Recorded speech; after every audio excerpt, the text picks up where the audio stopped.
Hello बच्चों, welcome back to Srishti maths classes. आज हम करने वाले 8th की एनसीईआरटी बुक से एक्सरसाइज 2.2 एक्सरसाइज पूरी तरह से वर्ड प्रॉब्लम है, प्रॉब्लम सम्स है। तो आप लोग जल्दी जल्दी अपनी एनसीईआरटी बुक्स ओपन करके सामने बैठ जाइए, क्योंकि वर्ड प्रॉब्लम्स में बेटा जब तक आपके सामने क्वेश्चंस लिखे हुए नहीं होंगे आपको सोल्यूशन समझ में नहीं आएगा। तो क्वेश्चंस का आपके सामने होना जरूरी है, तो इसलिए फटाफट से उठकर जाइए, अपनी बुक्स लेकर आइए और उसको ओपन करके बैठ जाइए। तो अभी क्या करना है हमको, एक्सरसाइज 2.2। इसका फर्स्ट क्वेश्चन है, if you subtract 1/2 from a number and multiply the result by 1/2 you get 1/8। What is the number? तो इसमें जो कुछ भी बोला गया है हम उसको अप्लाई करते जाएंगे, उसको हम मैथमेटिकली रिप्रेजेंट करेंगे। और जो भी नंबर हमको फाइंड करना होता है उसे हम सपोज कर लेते हैं। जैसे हमको जो नंबर फाइंड करना है उसको हम एक सपोज कर लेते हैं। Let the number be x। नंबर को हमने एक सपोज कर लिया।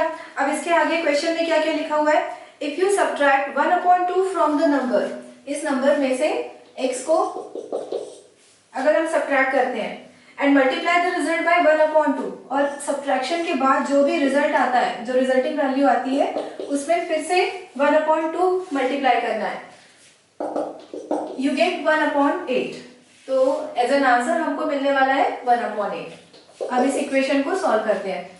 इक्वेशन सॉल्व कैसे होगा, यहाँ पर बना हुआ है ब्रैकेट, ब्रैकेट के अंदर x - 2 और ब्रैकेट के बाहर 1/2 मल्टीप्लाई हो रहा है।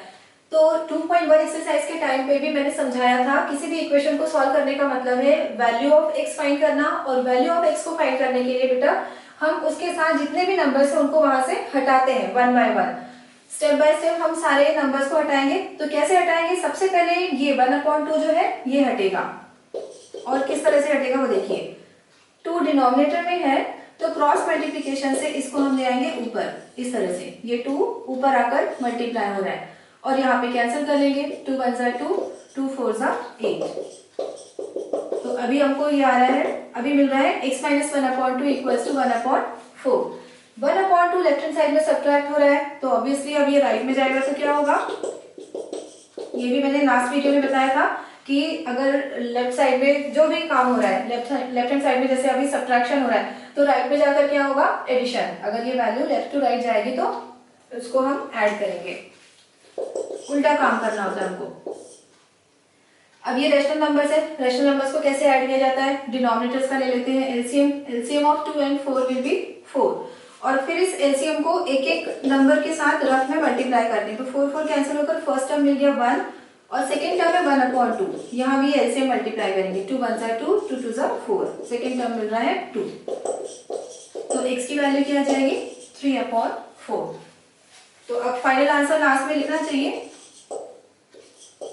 नंबर के बारे में पूछा गया था और वो नंबर क्या मिला है हमको, 3/4। तो हम आंसर क्या लिखेंगे, द नंबर इज 3/4। तो इस तरह से ये फर्स्ट क्वेश्चन कंप्लीट हुआ। और अब सेकेंड क्वेश्चन देखते हैं। तो पहले क्वेश्चन समझ लीजिए क्या है। The perimeter of a rectangular swimming pool is 154 meters. Its length is 2 meters more than twice its breadth. What are the length and breadth of the pool?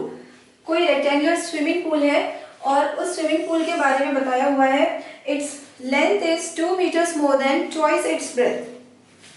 मतलब जैसे ये हमने रफली एक रेक्टेंगुलर स्विमिंग पूल ड्रॉ कर दिया, तो इसकी ब्रेथ को हम x सपोज कर लेंगे, ठीक है। ब्रेथ को हमें कुछ भी सपोज करना है तो उसे मैंने ले लिया x। और यूनिट का भी बेटा ध्यान रखना है, यूनिट यहाँ पे मैं मीटर ले रही हूँ और क्यू मीटर ले रही हूँ, मैं अभी बताती हूँ, थोड़ी देर में बताती हूँ। तो ब्रेथ को हमने x मीटर सपोज कर लिया। इसके बाद लेंथ के बारे में क्या दिया हुआ है, its length is 2 meters more than twice its breadth। तो ब्रेथ को आपको डबल करना है और उसमें 2 meters इंक्रीज करना है, तो लेंथ हो जाएगी 2x + 2। और इस पूरे स्विमिंग पूल का पेरीमीटर दिया हुआ है 154 meters। Its perimeter is 154 meter।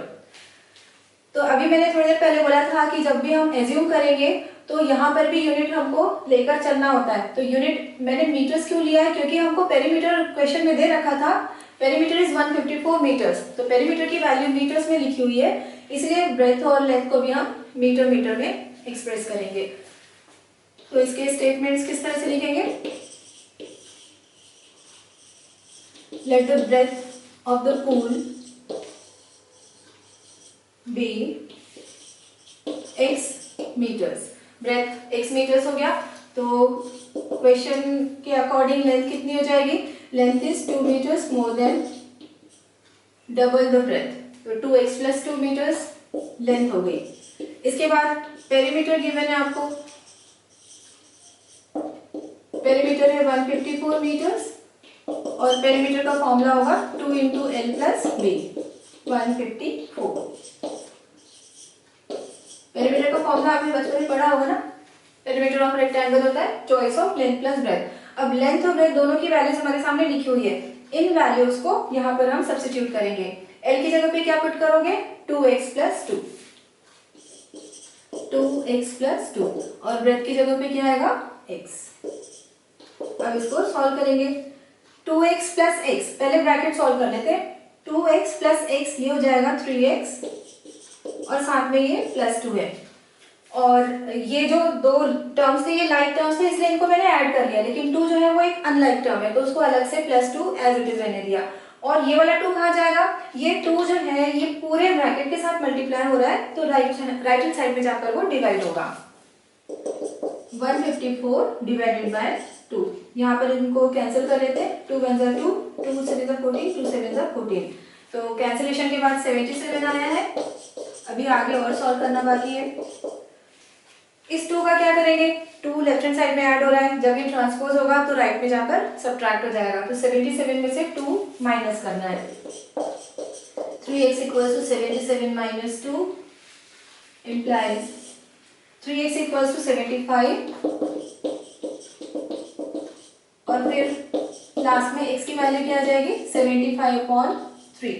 75 में से 3 डिवाइड करेंगे तो 25 आ जाएगा. तो ये हमको मिल गई ब्रेथ की वैल्यू. Breadth is 25 metres. तो लेंथ क्या होगा? ब्रेथ तो मिल गया 25 मीटर. लेंथ कितना होगा? लेंथ के लिए लिखा हुआ था कि जितना भी ब्रेथ है उसके डबल से 2 मीटर्स ज्यादा हमको लेंथ लेना है. तो 25 का डबल और फिर उसमें प्लस 2 भी करना है. 25 2 50 plus 2 52 metres is the length of the rectangular swimming pool. तो लास्ट में फाइनल आंसर में आपको वर्ड्स में आंसर भी लिखना होता है, वो जरूरी होता है. अदरवाइज जो सब्जेक्टिव क्वेश्चन पेपर्स होते हैं वहां पे अगर फाइनल आंसर ना लिखा जाए तो 0.5 मार्क्स कट सकते हैं 3 मार्क्स के क्वेश्चन में. या यूनिट भी आप ना लिखेंगे तो उसमें भी आपके 0.5 कट सकते हैं. तो फाइनल आंसर आप कैसे लिखेंगे? Length and breadth of the rectangular swimming pool are 52 metres and 25 metres respectively. तो इस तरह से ये 2 क्वेश्चंस मैंने आज करवा दिए और अगले वीडियो में आगे के क्वेश्चंस करेंगे. वीडियो को लाइक करें, चैनल को सब्सक्राइब करें. Thank you.